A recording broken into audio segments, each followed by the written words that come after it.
জাযাকাল্লাহু খায়ের। সম্মানিত উপস্থিতি, আমাদের এ পর্যায়ে সংক্ষিপ্তভাবে আমাদের একজন প্রবীণ সুদী বহুদিন পরে মারকাজে উপস্থিত হয়েছেন। আমিরি জামাতের আহ্বানে সাড়া দিয়ে দীর্ঘদিন তিনি অসুস্থ ছিলেন, প্রায় 16 বছর তিনি অসুস্থ ছিলেন। আল্লাহ পাকের অশেষ মেহেরবানিতে তিনি 77 বছর বয়সে এখন চলাফেরা করতে পারেন এবং সুস্থ সুন্দরভাবে রাজশাহীতে এসেছেন। আহলে হাদিস আন্দোলন বাংলাদেশের বহু আগের মজলিসের শুরা সদস্য এবং মজলিসে আমেলা সদস্য, পাবনা জেলা আহলে হাদিস আন্দোলনের উপদেষ্টা, আমাদের শ্রদ্ধেয় বড় ভাই প্রধান উপদেষ্টা জনাব রবিউল ইসলাম ভাইকে সংক্ষেপে আপনাদের সামনে শুভেচ্ছা বক্তব্য পেশ করার জন্য অনুরোধ জানাচ্ছি। আউযু বিল্লাহি মিনাশ শাইতানির রাজিম। বিসমিল্লাহির রহমানির রহিম। আসসালামু আলাইকুম ওয়া রাহমাতুল্লাহ। আল্লাহর অশেষ মেহেরবানি, আজকে আপনাদের সামনে আমি উপস্থিত হতে পেরেছি। আহলে হাদিস আন্দোলন বাংলাদেশ আয়োজিত আজকের কর্মী সম্মেলনের মাননীয় সভাপতি ও আহলে হাদিস যুব সংঘের প্রতিষ্ঠাতা সভাপতি ও আহলে হাদিস আন্দোলনের প্রতিষ্ঠাতা আমিরে জামাত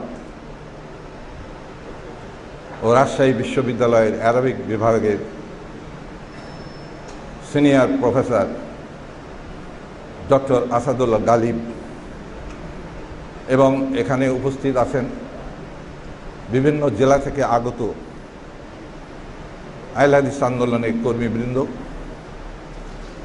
আমি আসলে যেভাবে বলার কথা, যেভাবে আমি বলে বেড়াই, আজকে আমি ওই ধরনের আলোচনা আপনাদের সামনে করব না। আমি সামান্য একটু কথা আপনাদের বলবো। আজকে যে মুখগুলো আমি এখানে দেখছি, আমার মনে হয় 1978 সনে যেদিন থেকে জন্ম লগ্ন তার অনেকেই নাই এখানে, অনেকেই নাই। আপনারা এসছেন, আপনাদের ওই সময়কার কিছু ঘটনাও জানা দরকার। তারপরে আপনারা লক্ষ্য করবেন আমি আমিরে জামাতের নামের সঙ্গে 4টি বিশেষণ লাগিয়েছি। তা আমরা কমই লাগাই আহলে হাদিসরা, কিন্তু এই কটা বিশেষণ কারো দেওয়া, কারো অনুগ্রহে পাত্রে নয়, ওনার নিজের অর্জন করা। এটা উনি নিজে অর্জন করেছেন, কেউ মেহেরবানি করে দেন নেই। যেমন নাকি দিয়ে থাকেন পীর সাহেবগণ, মারা গেলে গদিন আসেন, পীর আসেন, মারা গেলে দাদা হুজুরের অমক আসেন, মেহেরবানি করে আসেন। উনি মেহেরবানি করে এই যে 4টে বিশেষণ আমি দিলাম, একটাও নয়। প্রথমটাই আমি বলেছি, আজকের সভাপতি উনি। আর প্রথম আপনাদের বলেছি আহলে হাদিস আন্দোলনের প্রথমেই যুব সংঘের কথা বলেছি। আহলে হাদিস যুব সংঘ 1978 সনে 5ই ফেব্রুয়ারি সম্ভবত যাত্রা বাড়িতে প্রতিষ্ঠিত করেন বা হয়। তা আসলে কি ওই দিন থেকেই আমরা ধর্ম আন্দোলন শুরু? তাই কি হয়?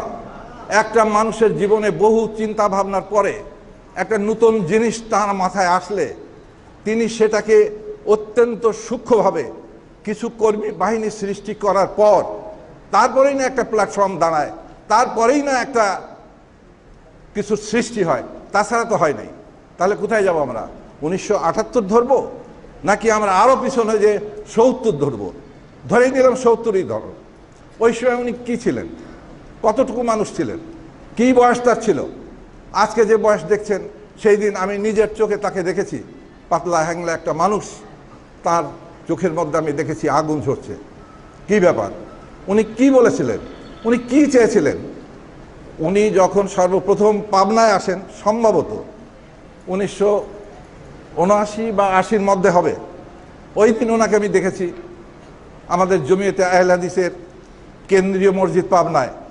উনি এই যুব সংঘ সম্পর্কে আলোচনা করছেন। ওই আলোচনা শুনে আমি বাইরে বারান্দায় সম্ভবত বসেছিলাম।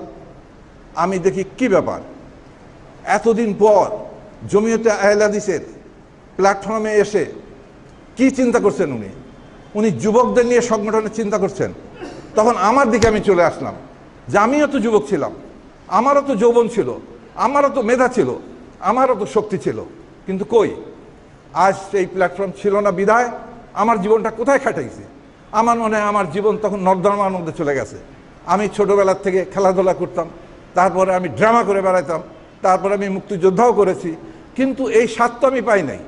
তখন আমার মনের মধ্যে ফিরে আসলো আমার জীবন তো নষ্ট করেই দিয়েছি। উনি যে থিওরি আমাদের সামনে এনেছে এটা অত্যন্ত প্রয়োজন এই আহলে হাদিসদের জন্য, কারণ আহলে হাদিস আমাদের পূর্বপুরুষ থেকে প্রতিষ্ঠিত, আমরা সবাই আহলে হাদিসের সন্তান। কিন্তু কই আমি তো যুবককালে অনুরূপ কোনো দাওয়াত পাই নাই, কই আমাকে দেখে কেউ তো বলেনি এই আহলে হাদিসের বাচ্চা তোমরা এখানে আসো, এই শেখো। উনি কি বলছেন আমি তাকে আছি ওনার দিকে একদম একদিনে, আর ভেতরে আমি নিজে চিন্তা করছি, আমার কথা চিন্তা করছি, অন্যর কারো নয়। তা আমার যৌবনটাকে অনুরূপভাবে নষ্ট হয়েছে। ঠিক তো তাই, এই প্ল্যাটফর্ম না আসলে, এই প্ল্যাটফর্মে মানুষ জড়ো না হলে আমার এই যুবক সন্তানরা এরা আমারই মতো ওই রকমই হয়ে যাবে। কি হবে তারা, আমি দেখেছি পাবনাতে আন্দোলনের কারণে যুব সংঘের ছেলেরা, আন্দোলন যখন ছিল না, এই আহলে হাদিসের ছেলেরা বেশিরভাগ বামপন্থী হয়ে গেছিল, সব বামপন্থী। তারপরে কিছু হয়ে গেছিল ছাত্রলীগ, কিছু হয়ে গেছিল বিএনপির আমলে বিএনপি ইত্যাদি সংগঠনের সঙ্গে জড়িত। আমি চিন্তা করলাম সর্বনাশ, আমি বুঝলাম যে সত্যিই তো আবাদ না করলে ওখানে ঘাসই হবে, ধান হবে না, ধান পুনলে তবেই আস্তে আস্তে ধান হবে। আমি তখন থেকেই সেইটা আমি ভেতরে গ্রহণ করলাম। আর তারপরে ওনার সঙ্গে আমার সাক্ষাৎ ওই দিন থেকে শুরু হয়ে গেল। সেই দিন থেকে আমি আন্দোলনের সঙ্গে, যুব সঙ্গে, তখন আমার দাড়ি মোছ কিচ্ছু নাই, তখনও নাটক করেই বেড়াই, সত্যিকারের কথা, এটা বলতে দ্বিধা নাই। কিন্তু আমি তখন আমার সন্তানের দিকে তাকাইলাম, আপনাদের মতো বাচ্চাদের কথা মনে করলাম। আমার আহলে হাদিসের সন্তান সারা বাংলাদেশের ছেড়ে ছুটিয়ে আছে, কই তারা তো কোনোদিন আহলে হাদিস আন্দোলনের সঙ্গে জড়িত হয় না। কিছু মুরব্বী ওই যায় মসজিদে, নামাজ পড়ে, হাত তোলে, জোরে আমিন বলে, আর জোরে আমিন যারা না বলে তাদের ক্রিটিসিজম কিছু করে, আর কিছু ওলামা ওয়াজ নাসিহাত করে বেড়ায়। এটা আমি আমার ছোটোবেলার থেকেই আমার একটা অভ্যাস ছিল যে পাবনায় যে আলেমই যেতেন আর কি, আহলে হাদিসের আলেম, তারা সবাই হাজার বড় লোকের বাড়ি থাকলেও আমার বাড়িতেই তারা থাকতেন। এই অভ্যাসটা আমার ছিল ছোটোবেলার থেকে। সেখানে আমার ওখানে এসছেন অনেকেই, নাম আমি বলবো আবু তাহের বর্ধমানী সাহেব, তারপরে হচ্ছে মারা গেছেন অনেকেই, আর আমির সাহেবের কথা তো প্রশ্নই ওঠে না, এটা অনেক পরের কথা। আব্দুর রশিদ, ওই ডক্টর বারি সাহেবের ভাগিনা ইত্যাদি আমার বাসায় আসতেন। এটা আমার অভ্যাস ছিল, ওদের সঙ্গে বসে ওদেরকে খেদমত করা, এইটাই ছিল আমার হয়তোবা কাজ। এখন আমি চিন্তা করলাম সারা বাংলাদেশের আহলে হাদিস বাচ্চারা সারা বাংলাদেশের সংগঠনের সঙ্গে জড়িত, শুধু জড়িত নয়, যেখানে আহলে হাদিস বাচ্চারা যে সংগঠনে আছে সেখানে তারা নেতৃত্ব দিচ্ছে। এটা আমি চিন্তা করে বের করে ফেললাম। বিশেষ করে পাবনায় আমি চিন্তা করে দেখি, আওয়ামী লীগ যেখানে করে সেই ছাত্রলীগের সাংগঠনিক সম্পাদক আহলে হাদিসের সন্তান। তারপরে আমি যে দেখি ওই ওখানে যে হলো বিভিন্ন শিমুল বিশ্বাস আহলে হাদিসের সন্তান আমার বাড়িতে এসে মিটিং করছে, দেখি যে সেই অনুরূপভাবে আমি দেখি আমাদের কি ওই যে চেয়ারম্যান যাকে গুলি করে মারলো, শহীদুল্লাহ বাচ্চু, দেখি যে সে আহলে হাদিসের বাচ্চা, সে চেয়ারম্যান পাবনার। তারপরে অনুরূপ দেখতে দেখতে আমি হয়রান হয়ে গেলাম, কিন্তু আমি কিছুই জানি না। আমি কোনোদিন মাদ্রাসার বারান্দায় পা দেই নাই, আমি কোনোদিন স্কুলের বারান্দায় পা দেই নাই, আমি কলেজের কথাই তো জানি না। আমি কি করব, কিছু বুঝি নাই।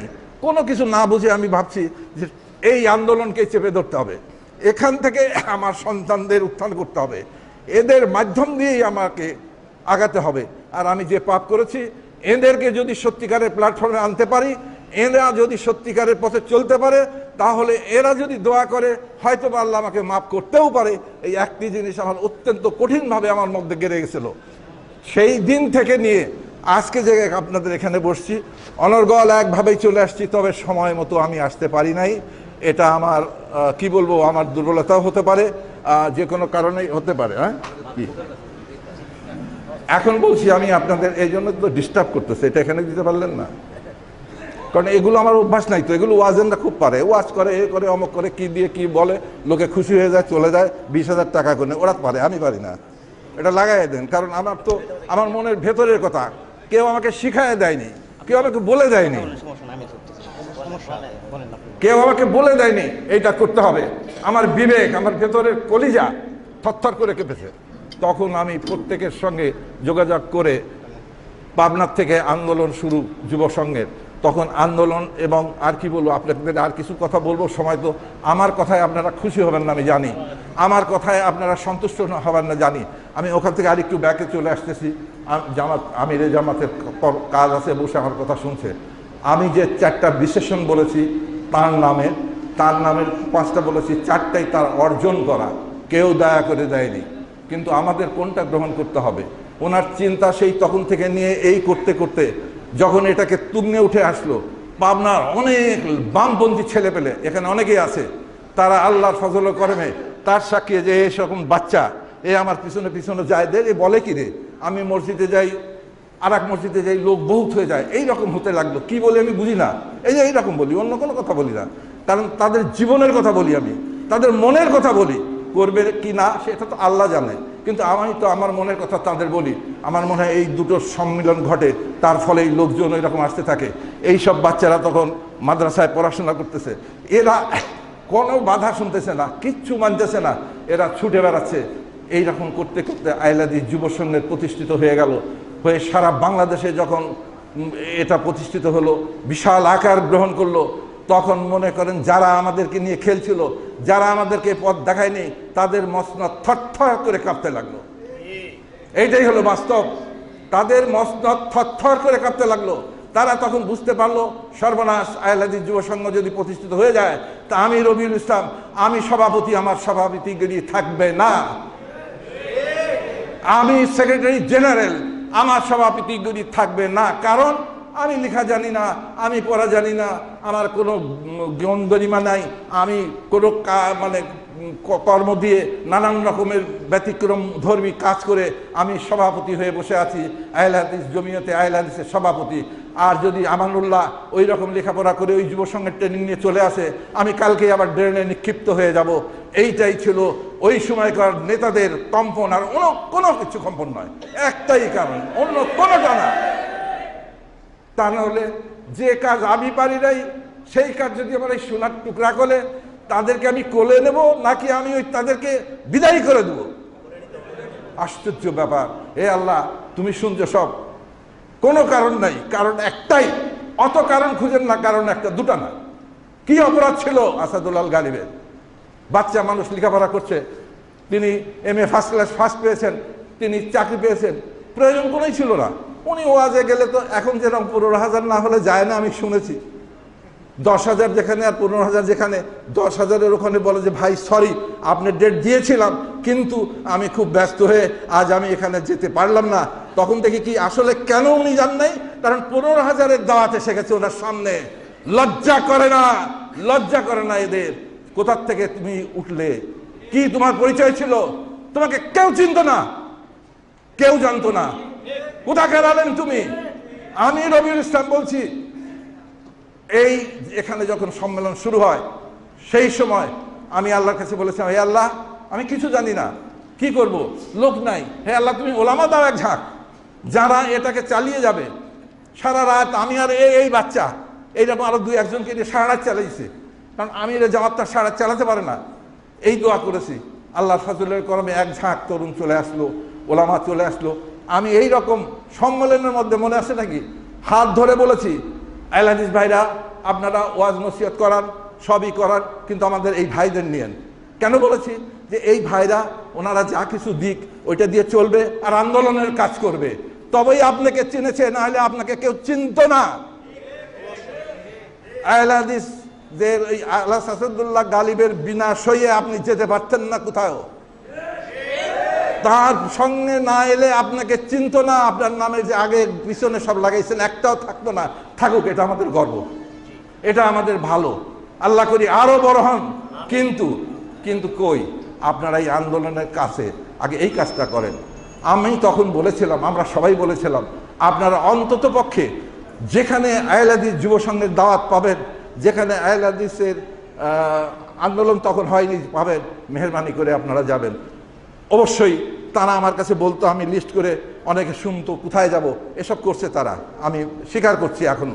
কিন্তু এখন দেখছি সর্বনাশ, সেই মানুষগুলো কোথায়? 1978 সনে যেটা প্রতিষ্ঠিত হলো, এই আস্তে আস্তে আস্তে আমরা এখানে এসেছি। সেইখানকার কটা মানুষ আছে আমি খুঁজে পাচ্ছি না। আমি হাতে গুনে বোধহয় সেই সময়কার 8-10টা যুব সংঘর ছেলে পেয়েছি। ভয় করেন না, চিন্তা করেন না, আপনারা এসছেন সব বুঝে সুঝে এসছেন। আমি এটা কেন বলছি, এইটা আপনি ওই রকম হওয়ার জন্য নয়।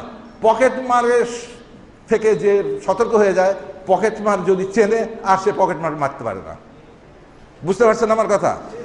আপনারা যদি পকেট মার চিনে থাকেন, ফাঁকিবাজকে ধরে থাকেন, আপনাদের পকেট মারতে পারবে না ইনশাল্লাহ। আপনাদের দ্বারাই একজন মানুষই সারা বিশ্ব কাঁপায় দেয়। আর আপনারা এত মানুষ আহলে হাদিস আন্দোলনের কোথাকারকে ওয়াজ করে বেড়াচ্ছে, আর 20,000 10,000 টাকা নিচ্ছে চ্যালেঞ্জ করে। কোথায় ফেলে দেবে তারা? কোথায় চলে যাবে? নাম দু একটা বললে বুঝবেন কোথায় আজ তারা। কি সায়েদি কত বড় ওয়াজ করে 2 হাত তুলে করে, কোথায়? আল্লাহর ফেলে দেওয়ার রাস্তা জানেন না? আল্লাহর সঙ্গে চালাকি করলে কি হয় জানেন? আজকে আপনার উত্থান হয়েছে, পড়তে তো 1 মিনিটও সময় লাগবে না, 1 মিনিটও নয়। অতএব আসুন, আপনাদের অনুরোধ করি, এই যে সোনার টুকরা, এই যে কর্মী বাহিনী আমি দেখছি, নতুন মুখ, এদের সঙ্গে বুকে বুক মিলিয়ে আসুন আহলে হাদিসের আন্দোলন। ভয় কি দেখাবেন? আমিরে জামাতের চাইতে ভয় তো আর বেশি আপনাদের হয় নাই, হবেও না ইনশাল্লাহ। কি কোথায় উনি কোথায় গেলেন? যার বাড়ি নেই, ঘর নেই, সাতক্ষীরায় গেলে থাকার একটা ঘর নেই, জানেন আপনারা কোথায় থাকে? শোনেন, একটা খেলের ঘর নাই। তার সঙ্গে কি বলেন আপনারা? এইরকম একটা মানুষ আমরা চিনি নাই। এইবার আমি যে কথায় আসতে চাচ্ছি, ওই যে নামের পেছনের, এই নামের পেছনের একটা নাম আপনাদের বলবো, সেটা হলো আমরা বলি ডক্টর আসাদুল আল গালিব। এই ডক্টর আসাদুল আল গালিব, এখানেই আমার কথা, এই কথা শুরু হলো। এতক্ষণ শুরু হলো না, এতক্ষণ আপনাদের বসায় রাখলাম যাতে বসে থাকেন, নাহলে আমি মাইক ধরলে তো উঠে যাওয়ারই কথা। ওরে কেটা, ও রবিউল ইসলাম, ও লেখাপড়া জানে না, ওইদিকে চার দোকানে, আরে ও কি জানে, মৌলানারা বলে, আরে ও কি জানে, কোনে পড়েছে, বলে নাও তো পরে, ওর কথা কিনা শোনে। মৌলানারা এই কথাগুলো বলে যে তোমরা ওর কথা শোনো না, আমার কথা শোনো। আর 5,000 দিছো, এবার 5,001 টাকা দিও, 1 টাকা লাগাই দিচ্ছে। আমি শুনে হয়রান। হিন্দুদের আইন আনছে ওখানে, কি বলবো বলার শেষ নাই। এইবার ডক্টর আসাদুল্লাহ গালিব কেমন করে ডক্টর হলেন? ডক্টরের তো ছড়াছড়ি সারা বাংলাদেশে, সারা পৃথিবীতে। কিসের ডক্টর উনি? কি লিখেছেন? কয়জন আহলে হাদিস এখানে পড়েছেন? এইটা ওইটা দেন তোমার, ওই থিসিস, যে বিশেষণগুলো বললাম ওনার নামের, উনি যখন আপনি চলে যান, আপনার কোনো কথা নেই। যখন উনি মারা যাবেন, যখন উনি দুনিয়ার থেকে চলে যাবেন, কি থাকবে ওনার? এই 4টার একটাও থাকবে না। উনি থাকবেন ওই কি রাজশাহী বিশ্ববিদ্যালয়ের প্রফেসর? থাকবেন না। উনি কি থাকবেন আহলে হাদিস আন্দোলনের আমিরে জামাত? থাকবেন না। উনি কি থাকবেন যে কয়টার নাম বললাম, এটা একটাও থাকবেন না। তাহলে কি থাকবেন? কি থাকবে? হ্যাঁ, আপনারা পড়েছেন পড়েন নাই? হ্যাঁ পড়েছেন, রিডিং পড়েছেন। কোরআন মজিদও আপনারা পড়েন। একটা আয়াতের কথা যদি আপনাকে ধরি, বলতে পারবেন না 100 আলেম একসঙ্গে হয়ে। আমি জানি, আমি আরবি জানি না, আমি বাংলাতে পড়ে আমি এটা কন্ট্রোল করেছি। 10টা আলেমকে এক জায়গায় করে দেবো, বলো তো কেন এটা বললো, বলতে পারবেন না। জানি আপনারা পড়েছেন, সুর মিলিয়েছেন, রেডিওতে বাজিয়ে, কি বলে, ক্যাসেট বলে। কি কষ্ট হচ্ছে সবারই? মনে হয় সবারই কষ্ট হচ্ছে না? এটা না না না, ছোটাছুটি করতেছে তো। আমি সাহেব উঠে দৌড় মারলেন, বুঝতেছেন না? আমি সাহেব আর সহ্য করতে পারছেন না। হ্যাঁ, অগ্নিবীণার সঙ্গে মনে আছে তোমার? আরে তোমার মনে আছে তো? হ্যাঁ না, সংক্ষেপ করা যাবে না, এগুলো সংক্ষেপের কথা না। জীবনের শেষ হয়, তারা নাও আসতে পারি। এই সোনার টুকরার সন্তানদের আমি পাবো না। এ সংক্ষেপে ওয়াজ নয় যে আগামী দিন দাওয়াত দেবেন। আমাকে যেখানে দাওয়াত দেয় যাইনি আমি সেখানে, ও সাক্ষী। আমার নামে পোস্টিং করে যাই না সেখানে, নো, হবে না। আমি হঠাৎ যে উঠে দুটা কথা বলি। এই লেখনী কে এটা বহন করবে? কারা বহন করবে? কারা দেখাবে? আমাদের সামনে আমাদের আহলে হাদিসের মধ্যে 2জন ডক্টরকে পেয়েছি। একজন মরহুম ডক্টর আব্দুল বারি, তিনি ডক্টরেট, সবাই জানেন। তিনি লন্ডনে পড়াশোনা করছেন। আপনারা কি বলতে পারবেন উনি কোন সাবজেক্টের উপর ডক্টরেট করেছেন? হ্যাঁ, ওয়াহাবি আন্দোলন। একটা বই দেন তো আমাকে, কোথায় পড়া হয় বলেন তো। তাহলে কি কি হলো? উনি গেল, বই চলে গেল, তাহলে ওই লিপিটা যদি আমি চুরি করে পুড়ায় ফেলে দিই, ফিনিশ, তাই না? এইবার শুনুন, সময় এসছে আপনাদের। আইলেদিস আন্দোলনের বই কাগজপত্র কিচ্ছু লাগবে না, ওই সিরাজ সাহেব কি ও কোনো কিছু লাগবে না, এইটাকে খেয়ে ফেলেন। আমি এটা যত পড়তেছি আমার মধ্যে মানে ভয়ে ভীতি হয়ে যাচ্ছে। কেমন করে সম্ভব হয়েছে, কেমন করে সম্ভব হয়েছে উনি এইটা সৃষ্টি করেছেন? পৃথিবীর ইতিহাসে আর কেউ করতে পারেনি এটা, আমি জানি। আর একটা কথা বলি শোনেন, যে ওনাকে আমরা চিনি না, এই যে চলে গেল, ওই যে একা চলে গেল। আমার সৌভাগ্য হয়েছিল ওনার সঙ্গে আমি কুয়েত থেকে সৌদিতে গিয়েছিলাম। সৌদিতে 7 দিন না 10 দিন, কয়দিন ছিলাম? 15 দিন ছিলাম সৌদিতে, সম্ভবত 2 সপ্তাহ, 15 দিন ছিলাম সেখানে। আমরা মদিনা বিশ্ববিদ্যালয়ের পাশে এক হোটেলে আমরা ছিলাম। রোজার মাস, খেয়াল করেন, ওয়াজ কিন্তু এইটা করতে আইছি, ওয়াজ কিন্তু ওই কেমন করে নামাজ পড়া লাগবে, ওই হানাফি ইয়ে করে ও করে ওই জন্য না। আর হানাফি ইয়ে করে তা আপনার কি?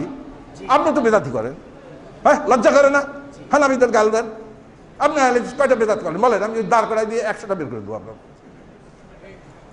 আমি যদি বের করে দিই কোরআনের দরখিলাপ কাজ করে আপনি টাকা খাচ্ছেন। কোরআনে স্পষ্ট নিষেধ করেছে, তুমি তার কথা শুনো না। কার কথা? যে আমার আয়াতকে কম দামে বিক্রি করে ভক্ষণ করে, মূলত সে অগ্নি ভক্ষণ করে। এরা ইস্তেহাত করছে, কম দামে বেচতে পারেননি আল্লাহ, বেশি দামে আমরা বেচতেছি। এই কম দামে বেচে না, এরা বেশি দামে বিক্রি করে। আল্লাহর আয়াতকে এইভাবে এরা চালিয়ে যাচ্ছে এইভাবে। আমি এক্ষুনি আয়াত বের করে দেবো, আমি বাংলায় লিখে রাখছি, কোন সূরায় আছে সবাই জানেন। এরা ইস্তেহাত করছে মৌলানারা, আল্লাহ তো কম দামে বিক্রি করতে না করছে। হ্যাঁ বেড়া, তোর 500, 1000, 2000, হারাক, 15,000, 1 টাকা লাগবে, জায়েজ করে নিলাম। কি এটা কি মনে লাগছে না? আমি জানি, হ্যাঁ, তাই হচ্ছে না? এটুকু চিন্তা করেনি আল্লাহ কি ওই কথার জন্য এটা লিখছে? আল্লাহ কি মস্কারা করছে যে কম দামে বেচো না বেশি দামে বেচো? তা আপনি ইস্তেহাত করে এটা করছেন কেন? এইবার আসেন, কোথায় থাকবে? কোথায় থাকবে বলেন একজন, কি লিখছে উনি? আপনারা যা আলোচনা করলেন, আপনি তুলে তুলে অত আলোচনা করলেন, প্রতিটি কথা এর মধ্যে আছে। ও এই দেখেন, ও সহ্য করতে পারছে না। রিটায়ার্ড মানে পুনর্জন্ম? কিসের রিটায়ার্ড? পুনর্জন্ম, রিটায়ার্ড। শোনেন, ওই সেই মদিনা সরি না না না, ওই মদিনা নববীর পাশে হোটেলে আমাদের রাখছিল, আমরা ছিলাম। ওরা আসতো, ছেলেরা আসতো মদিনা বিশ্ববিদ্যালয় থেকে, ও সঙ্গে থাকতো, আমরা একসঙ্গে সেহরি খেতাম। একদিনও আমাকে ডেকে বলছে কি যে না না শোনেন তো একটা কথা আছে আপনার সঙ্গে। কিরে? আমার নাতি হয় আর কি। তো বললো যে দেখেন, আমার যে ডাইরেক্ট প্রফেসর বিশ্ববিদ্যালয়ের, তিনি কি বলছেন শুনেছেন? বলে না তো। কিরে? বলে যে এই তোমরা ওনাকে চেনো, যাকে নিয়ে রাস্তায় ঘুরে বেড়াচ্ছ? কে উনি? তুমি কি জানো উনি কে? ওনার প্রতি সারা বিশ্বের নজর রয়েছে, যে কোনো মুহূর্তে ওনাকে মেরে ফেলতে পারে। তুমি জানো উনি মারা গেলে ওনার কি হবে? কিচ্ছু হবে না। সারা বিশ্বের মুসলমান একটা রত্ন হারিয়ে ফেলবে, আর তোমরা ওনাকে নিয়ে ঘুরে বেড়াচ্ছ। আমি কই কারে? উনি তো দেখছে? বলে না, দেখে নাই।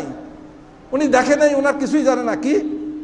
এই থিসিস অ্যারাবিক তখন ট্রান্সলেট হচ্ছিল ওই বিশ্ববিদ্যালয়ে, 70-73 পাতা পর্যন্ত সম্ভবত হয়েছিল, মনে আছে? ওইটা ওনার নেতৃত্বেই হচ্ছিল নাকি, যাই হোক, উনি পড়েছিলেন। ওইটুকু পড়েই উনি বুঝেছে সর্বনাশ, কে এই মানুষ আবির্ভাব হয়েছে। তারপরে দেখছে আমাদের সঙ্গে ওইভাবে ঘুরে বেড়ানো। ওই যে কি বলে, কি এখন একটা সুলভ বলে রাগ করবেন না, যে সোনার চেনে শুয়ে রেছেনে কচু, বোঝেন নেই? ওনারা সোনা চিনেছে, আর আমরা কচু চিনি, আমরা সোয়ার কচু চিনি, ওনাকে চিনি নাই। এটা বাস্তব কথা। এখন ভাষা যেভাবেই হোক, যে কিছু মনে করেন না, মনে করার কোনো কারণ নাই। এর মধ্যে সমস্ত ঘটনা আছে। আমি আপনি বলবো কেন যে উনি চিরজীবন থাকবে? এনার যিনি পরীক্ষক, 5 জন ডক্টরেট, তার 3 জনের সঙ্গে আমার সাক্ষাতের সৌভাগ্য হয়েছিল।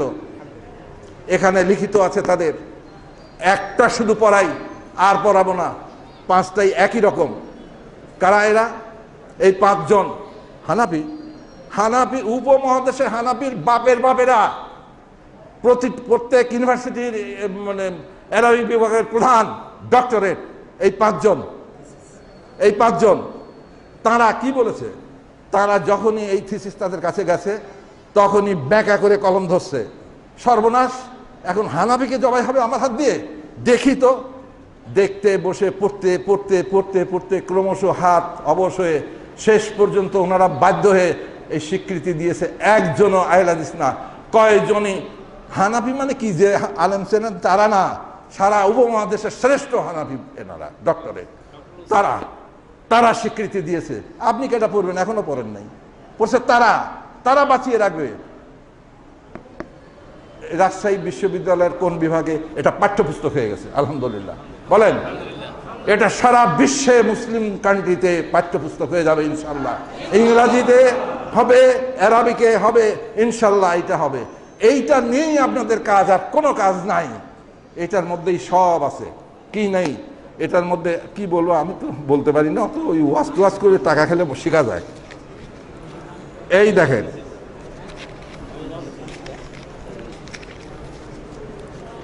ওনার আন্দোলনের পূর্বের ধারণা এখানে সব আছে। কেমন করে আহলে হাদিস প্রতিষ্ঠিত হয়েছে, কেমন করে বিতাড়িত হয়েছে, কেমন করে হানাফি এসছে, কেমন করে চলে গেছে, সব দলিলি প্রমাণ দিয়ে উনি প্রমাণ করেছে,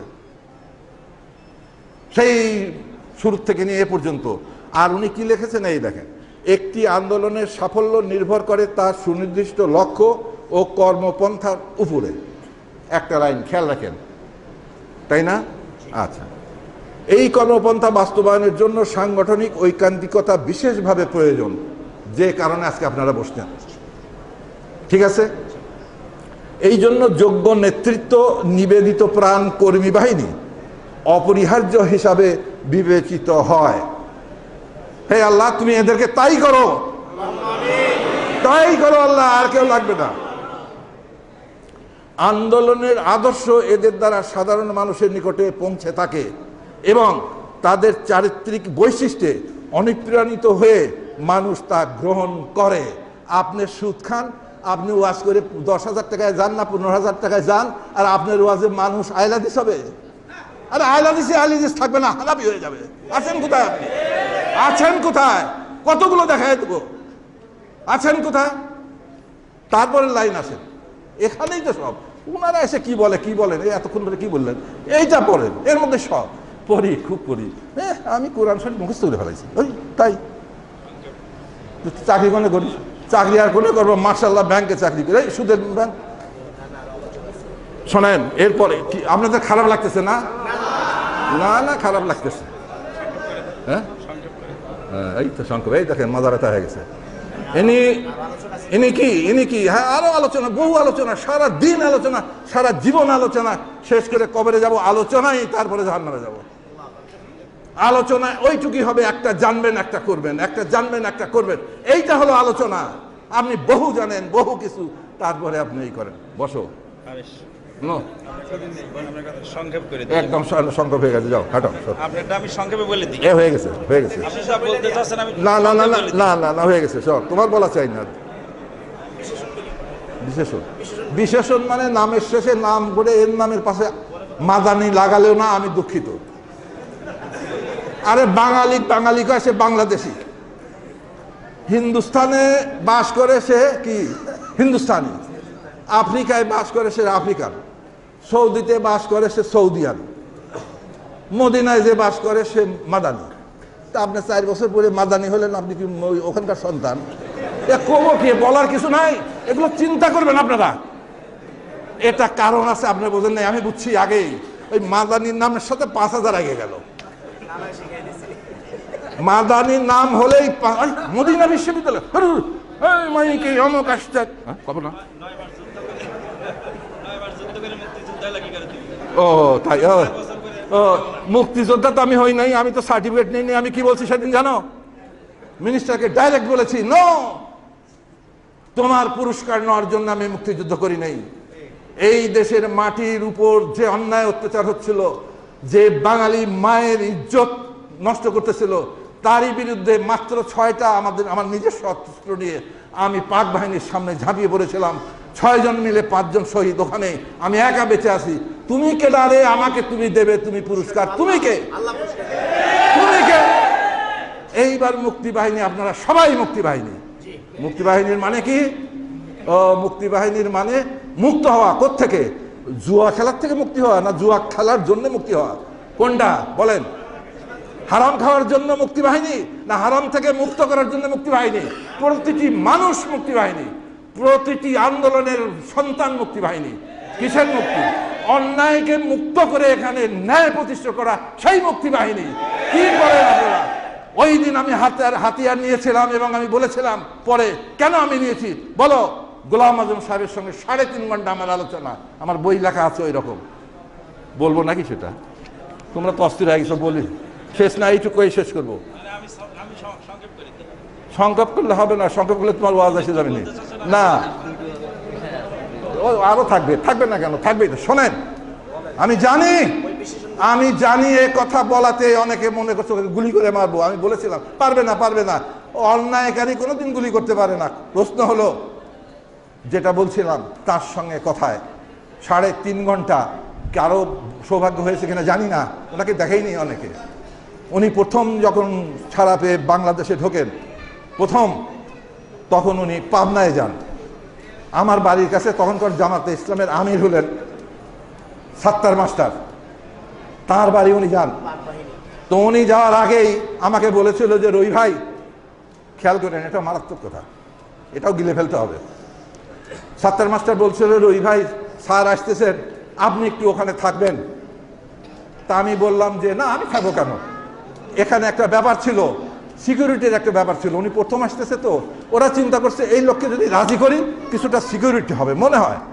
পরে আমি রাজি হয়ে গেলাম, শর্ট করলাম।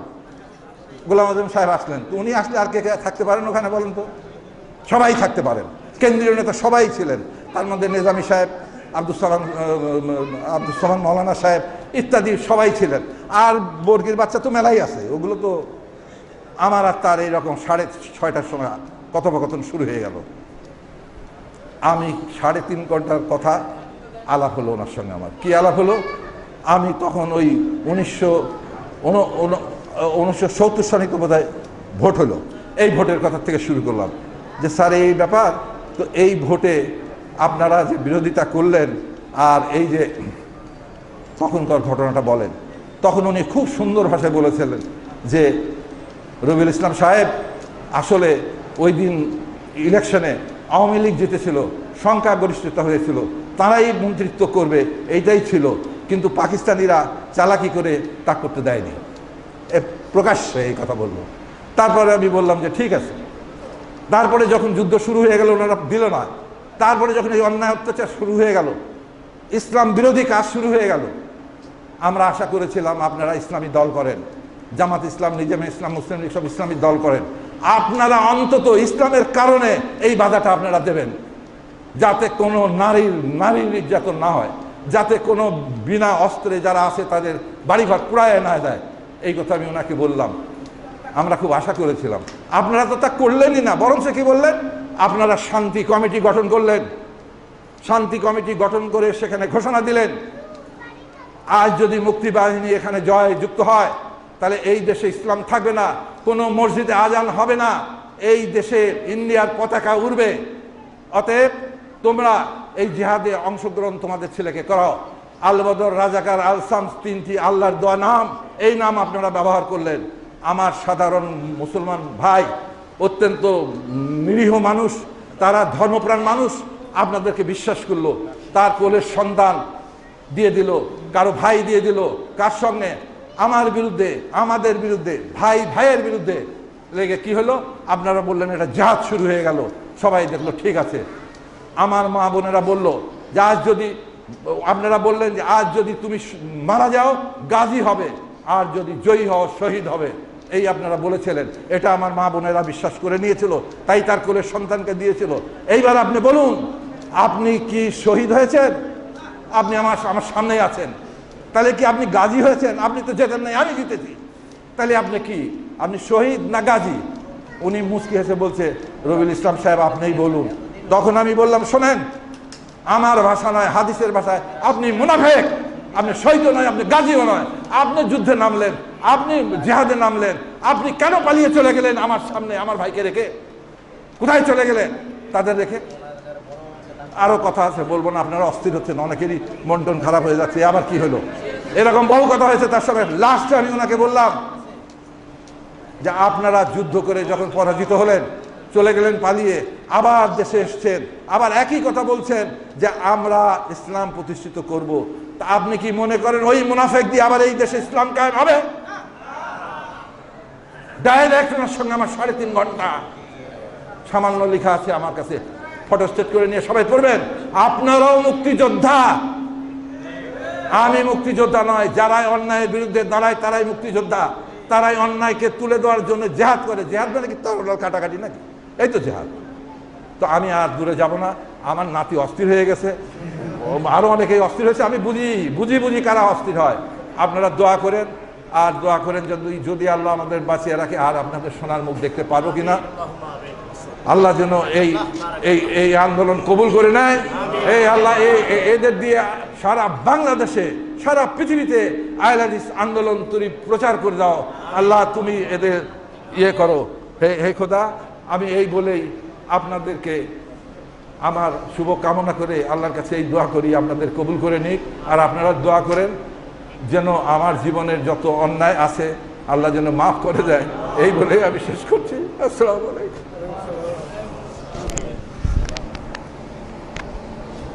এই থিসিসটাই আপনাদের আমানত।